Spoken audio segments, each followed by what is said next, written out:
Hello दोस्तों, स्वागत है आप सभी का आपके अपने जानो यूट्यूब चैनल में। तो दोस्तों, आज मैं लेके आया हूँ आप सभी के लिए BPSC mains answer writing model answer answer लेके आया हूँ मॉरियन आर्ट एंड आर्किटेक्चर के बारे में। दोस्तों, इसमें मैंने भरपूर डायग्राम फ्लो चार्ट का इस्तेमाल किया है ताकि जब आप मेंस में आंसर राइटिंग करने जाएंगे तो आपके पास बहुत ही कम समय बचा हुआ है और इतने कम समय में आप बहुत अच्छा आंसर लेके आए। इसमें आप चाहें तो अपनी तरफ से भी कुछ पॉइंट्स ऐड कर सकते हैं ताकि आपका आंसर और औरों से अलग हो जाए। इसी तरीके से hand written model model answer जो है हमारे चैनल पे बहुत सारे बीपीएससी के मेंस आंसर राइटिंग क्वेश्चंस के अवेलेबल हैं। तो अगर आपने अभी तक नहीं देखा है तो उनको जरूर देखें, लिंक आपको डिस्क्रिप्शन में मिल जाएगा। और अगर अभी अभी तक आपने लाइक शेयर सब्सक्राइब नहीं किया है तो प्लीज़ लाइक शेयर सब्सक्राइब जरूर करें, क्योंकि इससे मोटिवेशन बना रहता है। तो चलिए दोस्तों, शुरू करते हैं आज का हमारा topic Mauryan art and architecture. दोस्तों, ये जो मौर्यन आर्ट एंड आर्किटेक्चर था, इसको 2 पार्ट्स में डिवाइड किया गया है हिस्टोरियंस के द्वारा, जैसा कि आपको पता भी होगा। पहला जो है कोर्ट आर्ट जो है, ये बहुत ज़्यादा फेमस कोर्ट आर्ट हुआ करता था, जिसको राजा-महाराजा स्पॉन्सर्स करते थे। इसीलिए इसको इसको नाम दिया जाता है स्टेट स्पॉन्सर्ड, ठीक है? और उसके बाद दूसरा जो कैटेगरी है, उसमें फ़ोक आर्ट किया जाती है, जिसमें जो लोगों के द्वारा बनवाई जाती थी, जो रिच पर्सन्स होते थे, उनके द्वारा बनवाए जाते थे। तो इसमें फर्दर कैटेगरी बनाया गया है, जिसमें कोर्ट आर्ट को 3 कैटेगरीज़ में डिवाइड कर दिया गया है अकॉर्डिंग टू किंग। किंग जैसे कि आपको पता है कि सबसे पहले founder of Mauryan dynasty Chandragupta हुए थे, फिर उनके पोते अशोक अशोक हुए थे, और उसके बाद दशरथ दशरथ जो है, इनके रेन में जो आर्किटेक्चर बने थे। तो इस तरीके से पूरे जो कोर्ट आर्ट है, उसको 3 पार्ट्स में डिवाइड किया गया है। इसमें आप देखोगे कि चंद्रगुप्त के रेन में जिसमें 80 पिलर असेंबली जो हॉल है वो हमें मिलता है। और दूसरा जो मेन इंपॉर्टेंट सोर्स है जो चंद्रगुप्त के टाइम का है, वो है मेगास्थनीज की बुक। मेगास्थनीज के द्वारा जो लिखी गई थी उसका नाम है इंडिका। दूसरा, अगर हम अशोक के टाइम की बात करें तो अशोक के टाइम में तो जो आर्ट था और आर्किटेक्चर था वो बहुत ही ज़्यादा अपने पीक पे, यानी कि कह सकते हैं क्लाइमेक्स पे पहुंच गया था। और अशोक ने तो बहुत ज़्यादा कंट्रीब्यूशन दिया था आर्ट आर्ट और आर्किटेक्चर के फील्ड में। जैसा कि हम देख भी सकते हैं कि वहाँ पे मोनोलिथिक पिलर्स मिल जाते हैं। मोनोलिथिक पिलर्स आपको वैशाली में मिलेंगे। फिर लौरिया नंदनगढ़, लौरिया अरेराज ईस्ट चंपारण में है, रामपुरवा, ये सब जो है अलग अलग। रामपुरवा कहाँ पे है? वेस्ट चंपारण में। और आप कमेंट कमेंट बॉक्स में बताइए कि रामपुरवा से कौन सा पिलर प्राप्त हुआ है। फिर आप देखेंगे तो बराबर केव्स हैं जो नियर गया में हमें देखने को मिलता है। फिर ऐसा बोला जाता है कि 84,000 स्तूप्स का निर्माण करवाया था अशोका ने अपने रेन में।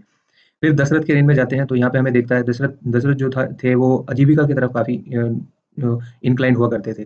तो यहाँ पे देखते हैं हम तो नागार्जुन केव पेंटिंग देखने को मिलता है हमें नागार्जुन केव्स में। और उसके बाद डेलिक्स टू आजीविका सेक्ट भी देखने को मिल जाता है। तो दोस्तों, स्टेट स्पॉन्सर्ड आर्ट के बाद जो हम अगर बात करें तो फोक आर्ट बहुत ज़्यादा इंपॉर्टेंट है, जिसके बारे में हमें पता होना चाहिए। जो है इसमें 3-4 5 चीज़ें जो यहाँ पे लिखी हुई है वो बहुत ज़्यादा इंपॉर्टेंट हमें प्राप्त हुई है ड्यूरिंग दी मौर्यन एम्पायर। सबसे पहले है यक्षिणी स्टैच्यू जो फाउंड हुआ है दीदार दिंदीराज पटना से। फिर न्यूड स्टैच्यू ऑफ जैन जो लोहानीनपुर से प्राप्त हुआ है। फिर टेराकोटा फिगरेन मिला है डांसिंग गर्ल का, जो कि पाटलिपुत्र से प्राप्त हुआ है। उसके बाद हम बात करें तो लाफिंग बॉय बॉय का बॉय का आइडियल भी मिला है, और उसके साथ-साथ लाफिंग नट्टी एंड नटिन जो कि लोक नृत्य करते थे, इनका भी आइडियल हमें मिला है। तो दोस्तों, अब देखते हैं इंट्रोडक्शन के बारे में। तो इंट्रोडक्शन में आप देख सकते हैं कि मौर्य जो है, हमें जैसे आप सभी को पता भी होगा कि मौर्य ऐसा पहला एम्पायर था पूरे भारतवर्ष में जो कि अ, 4th 4th सेंचुरी बीसीई से 2nd सेंचुरी बीसीई तक था। और इस पीरियड में एक इम्पोर्टेंट ट्रांज़ैक्शन हुआ था, जिसमें क्या हुआ था कि पहले जो लोग थे, पहले के टाइम में जो आर्किटेक्ट बनते थे, वो वुडन स्टोन से बनाए जाते थे। लेकिन जब मौर्यन एम्पायर की शुरुआत हुई धीरे-धीरे, तो यहाँ पे जो ट्रांज़िशन हुआ, वो ट्रांज़िशन ये था कि वुड से जो आर्किटेक्चर बनाए जाते थे, उससे उसको रिप्लेस कर दिया गया स्टोन से। तो इसीलिए इस पूरे मौर्यन आर्ट्स को बहुत सारे कैटेगरीज में अलग-अलग डिवाइड किया गया है। और इस आप पूरे आर्ट एंड आर्किटेक्चर को हम पढ़ने वाले हैं। आर्किटेक्चर जैसे स्कल्पचर, कॉइन्स और पेंटिंग, इन सब की फीचर्स क्या है, ये सब हम देखेंगे डिटेल में। दोस्तों, आगे बढ़ते हैं और देखते हैं हम कोर्ट आर्ट के बारे में, जो जिसमें सबसे ज़्यादा इम्पोर्टेंट जो हमें मौर्यन के टाइम से मिला है वो है रॉयल बिल्डिंग। इस रॉयल बिल्डिंग के बारे में अलग-अलग थिंकर्स, अलग-अलग जो यात्री थे, जैसे मेगास्थनीज हो गए और उसके साथ-साथ फाहियान हो गए, इन्होंने बहुत सारी बातें कही हैं, वो भी इसमें नोट डाउन कर दिया मैंने। तो ये मिला कहाँ से है? तो कुम्भरार रीजन है पटना में, वहाँ से हमें ये रॉयल बिल्डिंग मिला है। इसमें 80 पिलर लगे हुए थे और ये वुडन पैलेस था, जिसको लकड़ी का महल कह सकते हैं। ये लकड़ी का महल हुआ करता था, जिसको फाहियान बोलते हैं कि ये गॉड गिफ्ट है। मेगास्थनीज का मानना है, मेगास्थनीज कहते हैं कि वो जब वो आए थे तो उन्होंने एक वुडन वॉल देखा था जो पाटलिपुत्र को चारों तरफ से घेरे हुए था, एनसर्कल कर रहा था। और उसमें छोटे-छोटे छेद बने हुए थे, लूप होल्स थे, जिसकी मदद से जो आर्चर्स हुआ करते थे, वो एरो को शूट शूट करते थे अपने एनिमीज़ के खिलाफ। फिर उसी में देखते हैं हम, तो आगे देखते हैं कि शाबो हैं, वो मेंशन करते हैं कि जो पिलर उन्हों वुडन पैलेस में जो पिलर लगे हुए थे, उसमें जो है गोल्डन वीनस लगे हुए थे। वीनस का मतलब क्या होता है? क्रीपर मीन्स लताएँ, और बर्ड्स के सिंबल्स बने हुए थे, ऐसा मेंशन करते हैं शैबो, ठीक है? फिर उसके बाद स्पूनर और वाडेल, जो ये हैं, ये एक्सकवेट करते हैं बुलंदी बाग में, जहाँ पे उनको ह्यूज पैलिसेड्स का मतलब क्या होता है? डिफेंस वॉल मिलता है। तो ये कुछ इंपॉर्टेंट बातें हैं जो इसमें आप मेंशन कर सकते हैं। अब चलते हैं आगे।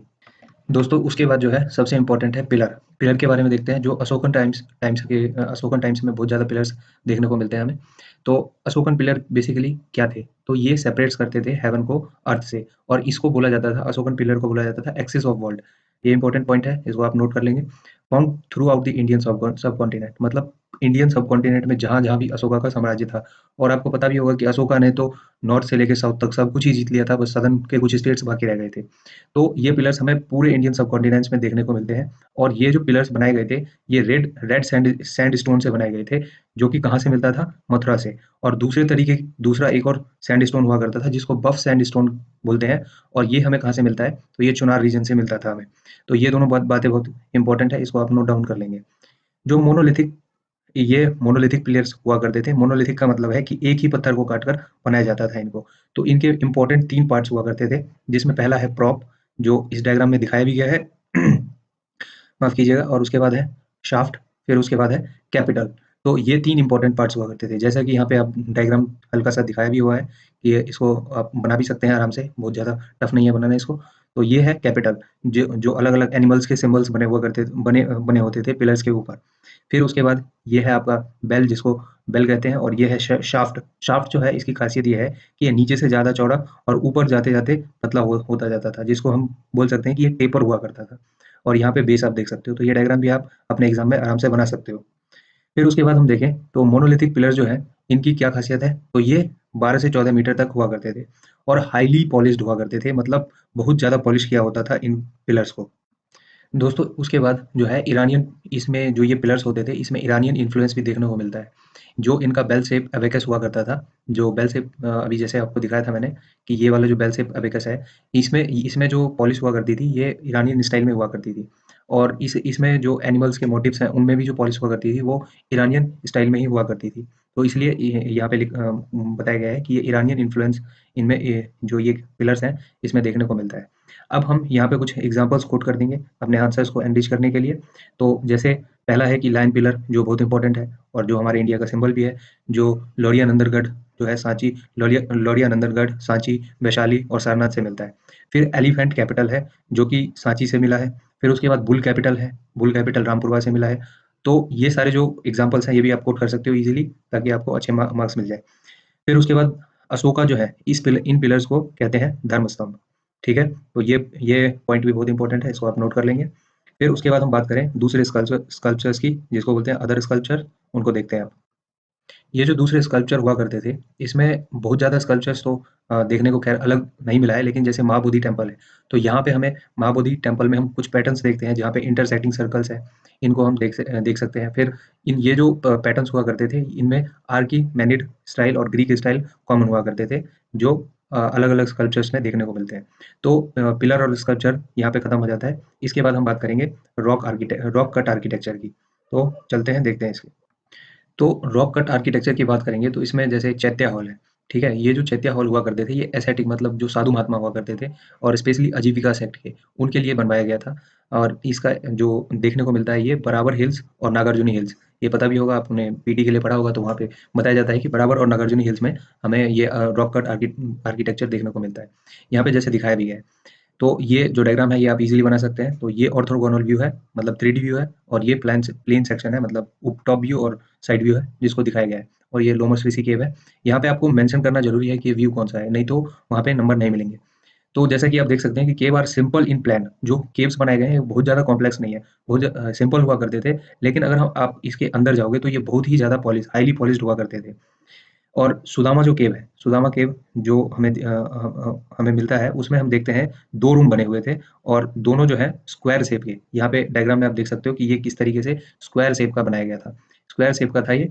और अगर हम छत की बात करेंगे तो जो छत हुआ करता था वो सिलेंड्रिकल हुआ करता था, जैसा कि यहाँ पे दिखाया गया है हेमिस्फेयर डोम। तो इस तरीके से ये केव्स डिज़ाइन किए जाते थे।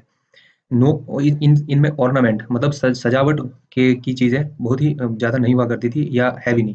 लेकिन कुछ एग्ज़ाम्पल है जैसे कि लोमस ऋषि केव है, तो यहाँ पे हमें एलिफेंट जो है, एक एलिफेंट वर्शिप कर रहा है स्तूपा का, ये देखने को मिल जाता है। तो दोस्तों इस तरीके से 4-5 पॉइंट आप मेंशन करेंगे जो रॉक कट आर्किटेक्चर है, केव आर्किटेक्चर है उसके बारे में। फिर उसके बाद आगे बढ़ जाएँगे और हम बात करेंगे स्तूपा। तो स्तूपा जैसे भी जानते हैं कि स्तूपा जो है बहुत ज़्यादा इम्पोर्टेंट है, तो इसके हम अलग-अलग फीचर और ये डायग्राम आप इस तरीके से पेन से अपने हाथों से बना भी सकते हैं, जो बहुत ईज़ी है बनाना। तो इसके बारे में हम फीचर्स देख लेते हैं, तो देखते हैं। स्तूपा वर बिल्ड स्तूपा जो हुआ करते थे, वो क्या हुआ करते थे, मतलब ये वैदिक पीरियड से, ऐसा नहीं है कि ये पहली बार अशोका ने बनाना शुरू किया था। ये जो है ये हमें वैदिक पीरियड से देखने को मिलता है। ये मतलब जब लोग मर जाते थे, तो उनको दफनाकर छोटे-छोटे स्तूपा बना दिया जाता था। लेकिन जो अशोका है, उसके टाइम में ये स्तूप बिल्डिंग जो है, ये अपने क्लाइमैक्स या पीक पे पहुँच चुका था।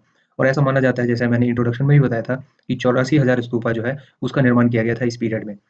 और इसकी जो खास विशेषता है कि इसमें क्या होता था, जो कोर है, कोर स्तूपा का जो कोर हुआ करता था, वो अनबर्न्ट ब्रिक मतलब बिना जलाई हुई ईंटों से बनाया जाता था। लेकिन जो आउटर सरफेस है, उसको मजबूती देने के लिए और बाहरी आक्रमणकारियों से बचाने के लिए वो बर्न्ट बर्न्ट ब्रिक का यूज़ करते थे, मतलब जली हुई ईंटें यूज़ की जाती थी। इसमें डिफरेंट डिफरेंट एस्पेक्ट्स होते हैं स्तूपा के, जैसा कि इस डायग्राम में भी आप देख सकते हैं। ये सबसे ऊपर यहाँ पे छतरी हुआ करता है, फिर हर्मिका है, फिर उसके बाद ये बड़ा-सा गोला जिसको अंड या अंडा बोला जाता है। फिर उसके बाद यहाँ पे छोटे-छोटे प्रदक्षिणा पथ होते हैं और ये तोरण है। तोरण ये जो तोरण मुख्य द्वार होता है जिसे एंट्री करते हैं, ये 4 होते थे चारों दिशाओं में। तो ये इसको बोलते हैं तोरण। और ये जो छोटे-छोटे पिलर्स लगे हुए हैं, ये इसको बोला जाता था वेदिका। तो इस तरीके से इसके बहुत सारे फीचर हैं, इसको भी हमें एक-एक करके डिस्क्राइब करना होगा। हालाँकि ज़्यादा स्पेस नहीं होता है और ज़्यादा टाइम भी नहीं होता है, तो आप ज़्यादा चीज़ में कोशिश करेंगे कि जिस तरीके से छोटा-सा डायग्राम बना के इसमें मेंशन कर देंगे, इसमें टाइम भी कम लगेगा और बहुत सारी चीज़ें मेंशन हो जाएँगी।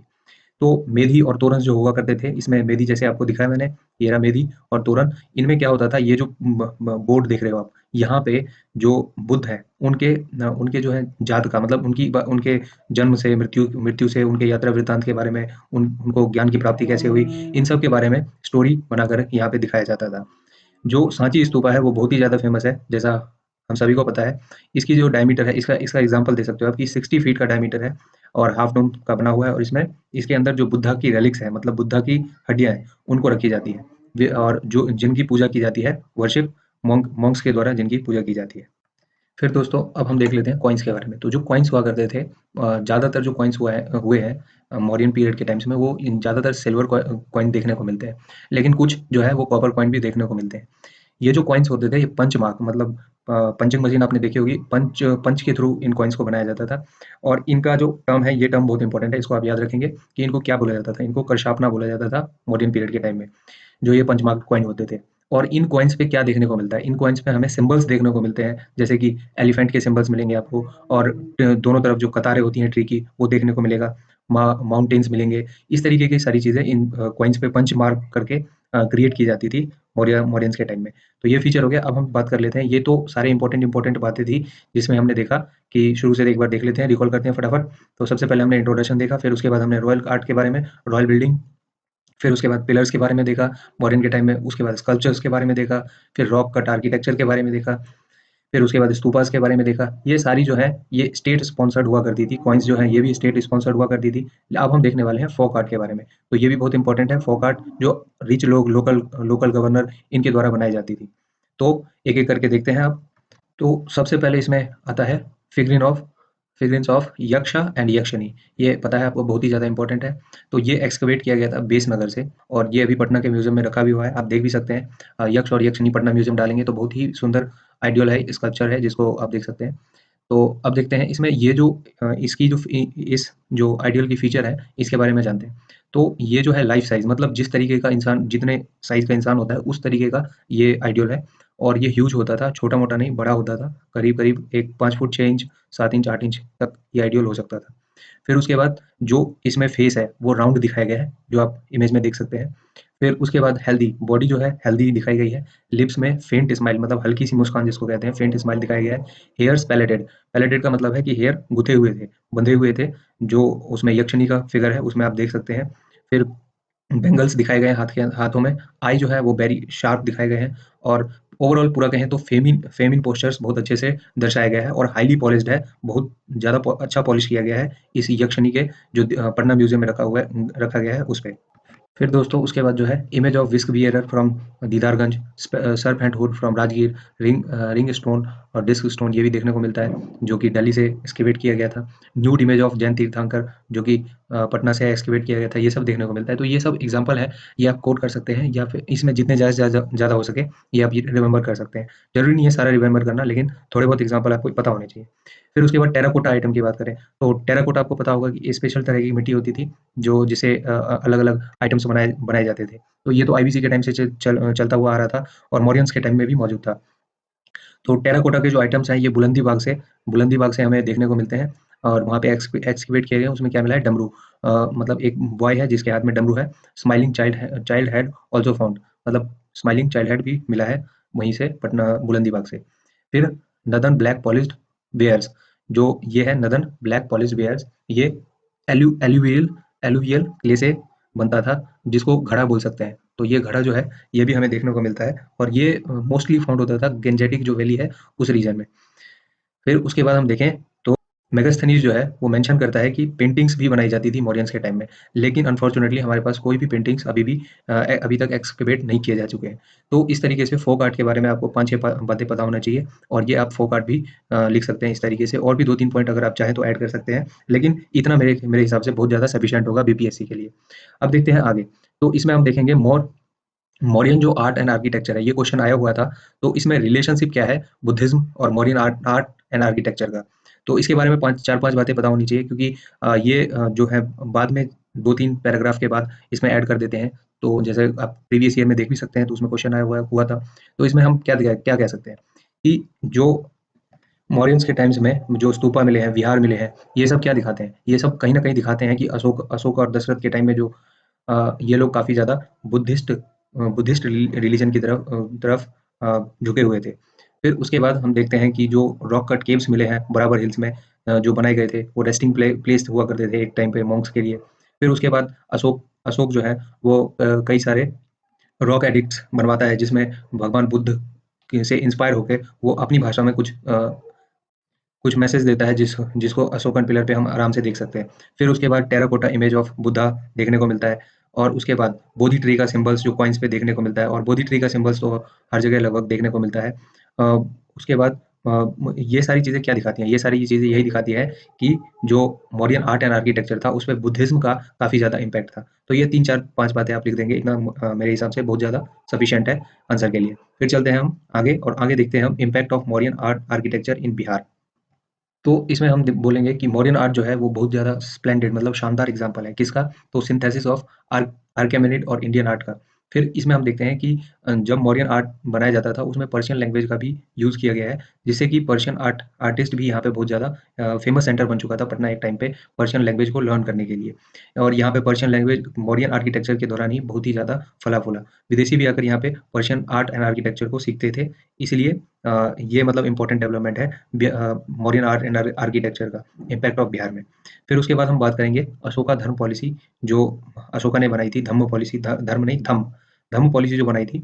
इसकी वजह से क्या हुआ कि बिहार जो है आगे चलकर जब हम पाला एम्पायर देखते हैं, पाला डायनेस्टी देखते हैं, तो उसमें नालंदा, विक्रमशिला, इस तरीके के बहुत सारे बुद्धिस्ट लर्निंग सेंटर डेवलप हुए, जिससे कि काफ़ी ज़्यादा जो मॉन्क्स थे वो डिफरेंट डिफरेंट पार्ट से आए, और उन्होंने बुद्धिज्म के नॉलेज को, ज्ञान को एक्वायर किया, और वो अपनी साथ जो संस्कृति और कला लेके आते थे उसका भी समावेश कहीं ना कहीं बिहार में दिखाई देता है। फिर उसके बाद जो आज के समय में अगर हम प्रासंगिकता की बात करेंगे तो उसमें हम देखेंगे कि बिहार गवर्नमेंट जो है, इसमें हम ये लिख सकते हैं आज के टाइम में अगर पूछा जाए तो बिहार गवर्नमेंट जो है ड्राउट सॉल्व करने के लिए, मतलब सूखा के जो इलाके, आपको पता है कि बिहार के सदर्न रीजन में जो सदर्न रीजन है वहाँ पे बारिश उतनी नहीं होती है और नदर में बाढ़ की समस्या होती है। तो इनको सॉल्व करने के लिए जो मगध के टाइम में ओल्ड कैनाल हुआ करता था, उस कैनाल को दोबारा से बिल्ड करने के लिए जो बिहार सरकार है उसको सोच रही है। ठीक है? तो इसलिए हम कह सकते हैं कि मौर्यन जो आर्ट है और आर्किटेक्चर है उसने उसका बिहार के हिस्ट्री में बहुत ही ज़्यादा इम्पैक्ट रहा है और इवन आज भी हम देख सकते हैं इसका इम्पैक्ट। थैंक यू और दोस्तों अगर आपको कंटेंट अच्छा लगा है तो प्लीज़ लाइक, शेयर, सब्सक्राइब ज़रूर करें और मिलते हैं हम नेक्स्ट वीडियो में। Till then bye bye.